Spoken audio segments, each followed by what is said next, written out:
Oops, teka muna. Isa ka bang OFW o isang empleyado? For sure, makaka-relate ka sa isi-share ko sa inyo. Ito po yung aking natutunan nung ako po isang OFW o isang empleyado. Ito yung tatlong bagay na kailangan nating pahalagahan. Number 1, kailangan po natin na pahalagahan yung ating mga kinikita. Gaano man ito kaliit o gaano man ito kalaki. Kailangan po na matutunan natin kung paano ito i-manage. Especially kapag dumarating po yung time na kailangan po natin na magpadala or tulungan yung ating pamilya. Based on my experience, talagang ang OFW po kasi ay talagang giver. Gusto po namin na maabot lahat ng mga kamag-anak o mga mahal sa buhay na matulungan sila kahit sa maliliit na halaga. Pero minsan po, ito po ay hindi na rin po nakakatulong, lalo na po kapag hindi po natin alam kung paano po i-balanse yung paraan po ng pagtulong.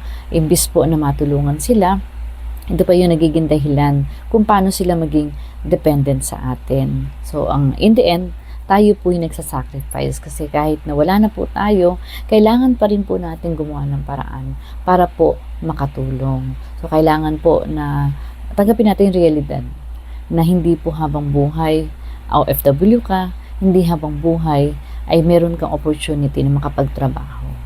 And number 2, kailangan din natin pahalagaan yung ating mental health.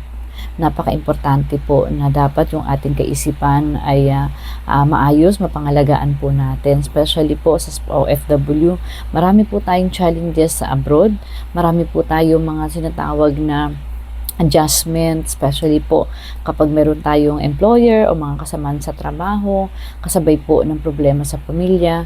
So, kailangan po natin na magstay, na makafocus tayo. At syempre, lagi po tayong maging positibo. Mas piliin po natin na kahit na gaano man karami yung challenges, kailangan po natin na panatilihin yung ating pananampalataya sa Diyos.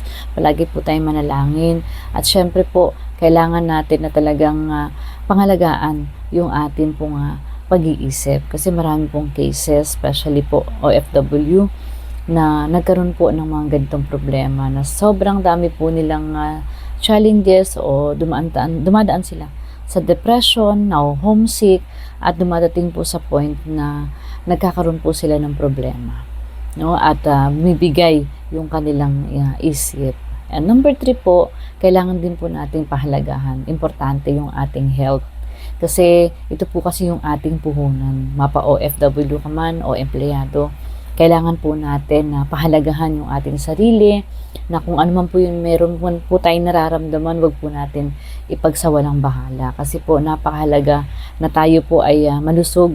Kasi hindi po natin magagawa yung ating trabaho, hindi po natin magagawa yung goal natin sa buhay na makatulong sa pamilya kung yung ating pong katawan ay mahina. Kaya piliin po natin na bigyan po natin ng pansin yung ating pong pangangatawanan o yung ating pong health na tinatawag. Sabi nga po, health is wealth, and yung paraan daw po ng ating pasasalamat sa Diyos sa buhay na binigay sa atin is kung paano po natin to inaalagaan. Kaya hopefully po, yung tatlong bagay po na yan ay nakatulong o pwede pong nandiyan ka sa sitwasyon na yan. So, I pray na lahat po ng nakakapakinig o nakakakita nitong video na to, patuloy po na tayo po maging matatag, anuman po yung challenge na atin pong pinagdadaanan.